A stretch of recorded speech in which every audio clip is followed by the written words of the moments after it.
नमस्कार दोस्तों, मैं विनय शर्मा, वास्तु एक्सपर्ट और एस्ट्रोलॉजर, आप सभी का अपने चैनल द एस्ट्रोलॉजर में बहुत बहुत स्वागत करता हूं। दोस्तों, हम आज भी जो वीडियो ले रहे हैं वो धन प्राप्ति के जादुई उपाय सीरीज के अंतर्गत ही ले रहे हैं और लगातार हम अभी आपके कुंडली आधारित धन प्राप्ति के उपायों पर बात कर रहे हैं। इस हफ्ते का जो हमारा एपिसोड है वो इस बात पर रहेगा कि आपका लग्न अगर कर्क लग्न है तो फिर आपके लिए धन कहाँ से आएगा, कैसे आएगा, किस ग्रह को साधने से आएगा, किसकी पूजा से आएगा, किस तरह की पूजा से आएगा, इस पर हम बात करते हैं। लेकिन सर्वप्रथम दो बात विशेष रूप से समझिएगा कि एक, सभी उपाय एथेंटिक हैं, सभी उपाय काम करते हैं, उपायों को करके देखिएगा। लेकिन एक चीज़ जरूर है कि सभी उपाय सभी के लिए नहीं होता। जिस प्रकार से बहुत सारे भगवान हैं, हम किसी एक या दो को पूजा करते हैं। दुनिया में बहुत सारे काम हैं, हम किसी एक या दो काम को करते हैं, सारे काम हमारे लिए नहीं बने हैं। दुनिया में बहुत सारे लोग हैं, लेकिन हमारे लिए वो दो चार रिश्ते ही हैं जो हमारे आसपास हैं। हर आदमी की अपनी एक दुनिया होती है। ठीक उसी प्रकार से हमारा जो रासायनिक रिएक्शन होता है या हमारा जो एक जोड़ बनता है वो बड़ा विशेष होता है। जिस तरह क्लास में 50 विद्यार्थी होते हैं और कोई 2 या 3 ही हमारे दोस्त होते हैं, बाकी सब सिर्फ परिचित होते हैं, ऐसे ही ये सारे उपाय काम करते हैं। लेकिन हमारे लिए कौन सा उपाय है, ये जब तक आप इसके करीब नहीं आएंगे, जानेंगे नहीं, करेंगे नहीं, आप नहीं जान पाएंगे। इसलिए कोई दूसरा तरीका नहीं है कि सिवाय इसके कि आप इन उपायों को करके देखें। आपको समझ में आ जाएगा एक बार में, दो बार में कि उपाय आपके लिए है या नहीं है। क्योंकि जो एक बार में अगर थोड़ा भी काम किया, कम काम किया, तो दूसरी बार में वो बहुत ज़्यादा काम करेगा। कई बार पहली बार में चमत्कारिक रिजल्ट आ जाते हैं और कई बार बार करने के बाद भी रिजल्ट नहीं आता, यानी वो उपाय आपके लिए नहीं बना। ये पहली बात थी। आपके ऊपर है, जीवन में थोड़ा पेशेंस बहुत ज़रूरी है, करना बहुत ज़रूरी है। कभी ये मत सोचिए कि कोई दूसरा बंदा आपके लिए चमत्कार कर देगा और आपके जीवन बदल जाएगा। आपके लिए उसको एफर्ट लेना पड़ेगा, आपको थोड़ी मेहनत करनी पड़ेगी, इन उपायों को करके देखना पड़ेगा। थोड़ी मेहनत आप भी कीजिए। मैं बताने का काम कर रहा हूँ, आप करने का काम कीजिए। बहुत कुछ भी नहीं जाता है, बहुत छोटी छोटी चीज़ें हैं, लेकिन आप करेंगे आपको समझ में आएगा। और दूसरी बात, विश्वास बहुत ज़रूरी चीज़ है। बिना विश्वास के कोई चीज़ नहीं हो सकती। सारा आकर्षण का सिद्धांत, लॉ ऑफ अट्रैक्शन, इसी पे काम करता है। आपको विश्वास करना पड़ेगा। भगवान को किसी ने नहीं देखा, लेकिन फिर भी हम उन पत्थर की मूर्तियों में जो मंदिर में रखे हैं या हमने जो घर में रखा है, उनमें हम भगवान की परिकल्पना करते हैं। हम अपनी कल्पना से वहाँ पर भगवान होने की अपेक्षा करते हैं, विश्वास करते हैं कि भगवान वहाँ पर हैं और हमारी बात सुन रहे हैं, तो भगवान वहाँ आ जाते हैं और हमारी बात सुनने लगते हैं। जिस तरीके से भगवान पर आप विश्वास करते हैं, ठीक उसी तरीके से इन उपायों पर और दुनिया की किसी भी बात कर, चाहे वो रिश्ते हों, चाहे नाते हों, चाहे कुछ भी हो, विश्वास करेंगे तभी वो लौट कर विश्वास ही आएगा। विश्वास वो देगा। नहीं करेंगे, आजमाने के लिए चीज़ों को करेंगे तो चीज़ें नहीं होगी। जगजीत सिंह की गज़ल है ना, आजमाने में कोई अपना नहीं रहता, किसी भी आईने में देर तक चेहरा नहीं रहता। आजमाइएगा मत, आजमाने से रिजल्ट नहीं आता। और यही रीज़न है कि 10 लोग करते हैं, 10 में से 8 या 9 लोग आजमाने के लिए करते हैं। कोई एक बंदा होता है जो पूरे विश्वास और यकीन के साथ करता है, पूरे आस्था के साथ करता है, उसे ईश्वर का प्रसाद मान के करता है और उसे रिजल्ट मिलता है। मुझे मिलता है दोस्तों, दूसरों की क्या बात करूं, मुझे भी रिजल्ट जादू जैसे मिलता है। हाँ, सारे उपायों में नहीं मिलता, ये मैं आपको बता देता हूं, लेकिन जिसमें मिलता है उसमें जादू जैसे मिलता है। लेकिन जिसमें मिलता है वहां तक पहुंचने के लिए सबको करके देखना पड़ता है। आपको जो अच्छा लगता है आप उसको करिए। जरूरी नहीं कि मैंने 100 उपाय बताया तो 100 उपाय कीजिए, उसमें से आप छांट लीजिए जो आपको पसंद आता है, जो अच्छा लगता है उसे कीजिए। और उस करने में भी फिर आपका कहीं ना कहीं आपका अवचेतन मन या आपकी ऊर्जा कनेक्ट करती है उसी से जो आपके लिए बना है। या इस बात को यकीन मानिए। आप कैसे स्कूल में 50 विद्यार्थी होते हैं और कैसे आप उन 2-3 के पास ही पहुंच जाते हैं जो आपके दोस्त बनते हैं, वो आप सोचते थोड़ी हैं, वो हो जाता है। ऐसे ही यहाँ भी होगा। सारे उपायों को आप जब देखेंगे, सुनेंगे, समझेंगे, ऑटोमेटिक आपकी ऊर्जा उससे कनेक्ट होगी। आपको कोई उपाय आपको आकर्षित करेगा और कोई उपाय आपको जरा भी आकर्षित नहीं करेगा। जो आकर्षित कर रहा है उसी को कीजिए। और इस तरीके से 4-5 उपाय भी आपको आकर्षित करते हैं, आप उसको कीजिए। कोई कम असर करेगा, कोई ज़्यादा करेगा, लेकिन करेगा ज़रूर।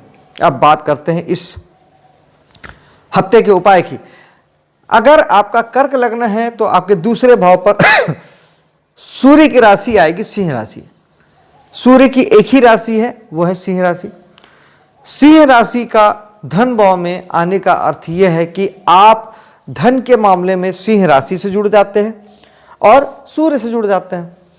सिंह राशि जो है वो आपको एटमॉस्फेयर की बात करती है, यानी आप जब भी सिंह राशि के एटमॉस्फेयर में जाएंगे तो आपको वहां पर फायदा होगा, धन की प्राप्ति होगी। और सूर्य के मामले में जब हम बात करते हैं तो सूर्य का जो उनसे जुड़ी हुई जो बातें हैं, जब आप उन्हें अपने जीवन में उतारते हैं, सूर्य जहां पर बैठे हैं आप वहां की चीजों को अपने लाइफ में उतारते हैं, यहां वहां की एक्टिविटी करते हैं, तो आपको धन की प्राप्ति होती है। कैसे? सूर्य का एटमॉस्फेयर क्या होता है दोस्तों? सूर्य बेसिकली आत्मा के कारक है और धन भाव में सूर्य की राशि का होने का अर्थ यह है कि जब आप अपनी आत्मा से जुड़ के आप जब कोई काम करते हैं, अपनी आत्मा की आवाज को सुनते हैं, आपका अवचेतन मन आपको हिंट करता है हमेशा लगातार। जब आप उसको जानने की कोशिश करते हैं और उसके आधार पर काम करते हैं, वहां आपके लाभ की, धन की प्राप्तियों की चाहत हमेशा परसेंटेज आप रेशो जो है वो ज़्यादा होगा। आप ज़्यादा सफल वहाँ पे हो पाएंगे जहाँ अपने आप मन या दिल की नहीं, अपनी आत्मा की बात सुनेंगे, आत्मा की गहराई से जब आप निर्णय करेंगे तब। दूसरा, हमारा जो सूर्य होता है वो पिता का कारक होता है। जब आप अपने पिता के करीब होंगे, जब आप अपने पिता से हमेशा आशीर्वाद लेंगे, उनकी सेवा करेंगे, उन्हें दुख नहीं देंगे, तकलीफ नहीं देंगे, प्रॉब्लम नहीं देंगे, तब जबरदस्त रूप से आपको धन की प्राप्ति भी होगी, मार्ग भी मिलेगा और आपको कभी धन के मार्ग में बाधा नहीं आएगी। जो लोग अपने पिता को नाराज करके बैठे हैं, जिनका भी कर्क लग्न है, दुखी करके बैठे हैं या उनसे पंगे करके बैठे हैं, आप देख लीजिएगा आप कभी जीवन में सर्वाइव नहीं कर पाएंगे, पैसा आपके पास कभी नहीं आएगा। क्योंकि ग्रहों की कुछ कारक चीजें होती हैं। सूर्य की कारक चीज है पिता या पिता तुल्य पर्सन। दूसरा, शासन, सत्ता, अधिकारी वर्ग भी सूर्य का प्रतिनिधित्व करते हैं।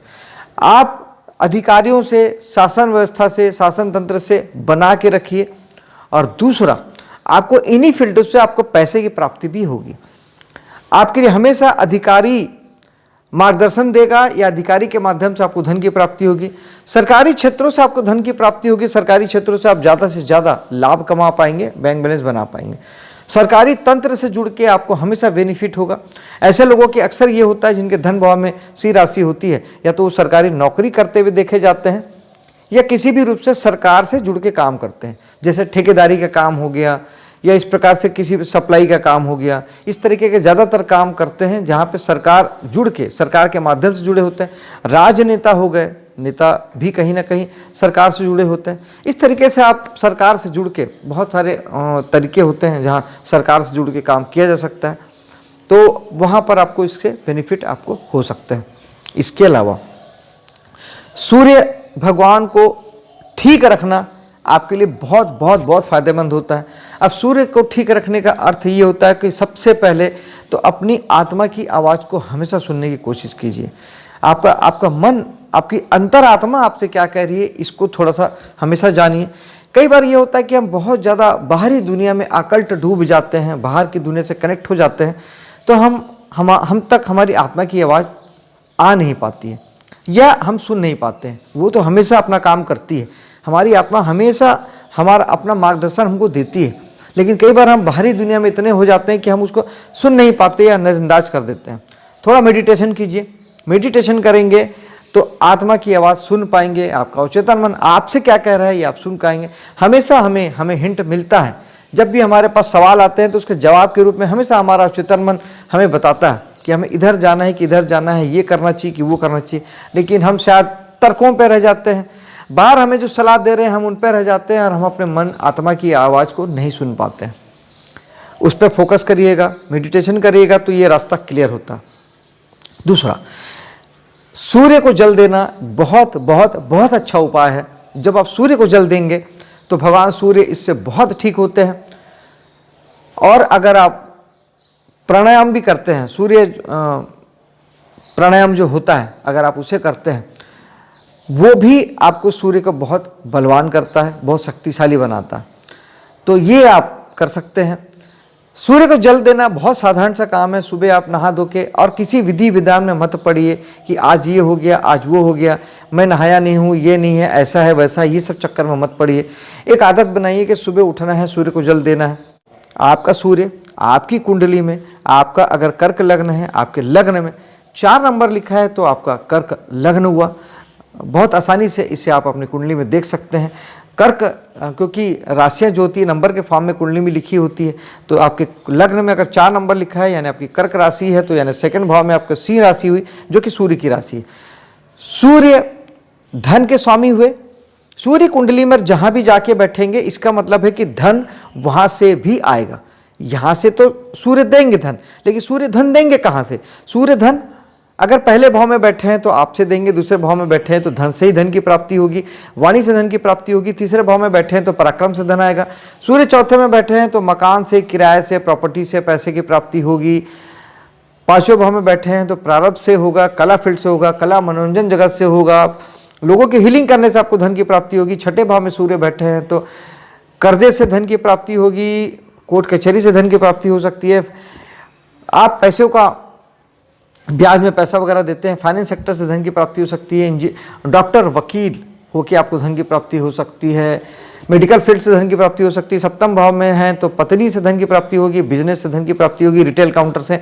आठवें भाव में है सूर्य तो अकल्ट साइंस से धन की प्राप्ति होगी, ज्योतिष से, वास्तु से, न्यूमरोलॉजी से, यहाँ से धन की प्राप्ति होगी, छुपे हुए हिडन रहस्यपूर्ण ढंग से धन की प्राप्ति होगी, बिना कमाया हुआ धन की प्राप्ति होगी, पुश्तैनी धन की प्राप्ति 8वें भाव से होगी। 9वें भाव में तो भाग्य से धन की प्राप्ति होगी, धर्म से धन की प्राप्ति होगी, धर्म से जुड़ के कोई काम करते हैं तो वहां से धन की प्राप्ति होगी। 10वें में सूर्य है तो कर्म से प्राप्ति होगी, जो भी काम आप करेंगे वहां से आपको धन की प्राप्ति होगी। 11 भाव में है तो लाभ के रूप में धन की प्राप्ति होगी, दोस्तों से, यारों से, समाज से आपको धन की प्राप्ति होगी, लाभ के रूप में होगी। रेगुलर इनकम नहीं होगा, यहाँ लाभ के रूप में आपको प्राप्ति होगी। इच्छा की पूर्ति सूर्य कराएंगे। और अगर सूर्य आपके 12वें भाव में चले गए तो विदेश से आपको धन की प्राप्ति होगी, इन्वेस्टमेंट से धन की प्राप्ति होगी, आयात निर्यात के बिजनेस से धन की प्राप्ति होगी, ऑनलाइन प्लेटफॉर्म से धन की प्राप्ति होगी, विदेश से धन की प्राप्ति होगी। साथ ही विदेश से जुड़ के अगर आप कोई भी काम करते हैं तो भी वहां से धन की प्राप्ति होगी। ये मैंने आपको बताया कि सूर्य के बारे में कि सूर्य इन भाव में है। अब आप देख लीजिए आपका सूर्य कहाँ है, वहां से उस तरीके से आप अगर आप वहां से जुड़ते हैं, वहां से कनेक्ट होते हैं। उदाहरण के लिए अगर 12वें भाव में सूर्य बैठा है तो विदेश से धन की प्राप्ति होगी। तो विदेश से होगी कैसे? आपको विदेश से जुड़ना पड़ेगा, या तो आपको आयात निर्यात का बिजनेस करना पड़ेगा, या आपको विदेश जाना पड़ेगा, या आपको किसी प्रकार से इन्वेस्टमेंट करना पड़ेगा, या आपको जेल या हॉस्पिटल उद्योग से जुड़ना पड़ेगा। इस तरह से जब आप जुड़ेंगे तो आपको 12वें भाव से जुड़ना, योग से जुड़ सकते हैं, योग सिखा सकते हैं, उससे आपको धन की प्राप्ति होगी। 12वें भाव के चीज़ों से जुड़ेंगे, 12वें भाव से धन की प्राप्ति होगी। इस तरीके से आपको सूर्य 12 भाव की भी मैंने आपको बात कर ली कि यहाँ से आपको धन की प्राप्ति हो सकती। इस तरीके से अगर आपके दूसरे भाव में, धन भाव में सिंह राशि है जो कि सूर्य की राशि है, सूर्य को अच्छा करने के लिए एक मंत्र होता है ओम सूर्याय नमः, ये बीज मंत्र है। इसका अगर एक माला आप जाप करते हैं तो वहाँ से भी आपको धन की प्राप्ति हो सकती है।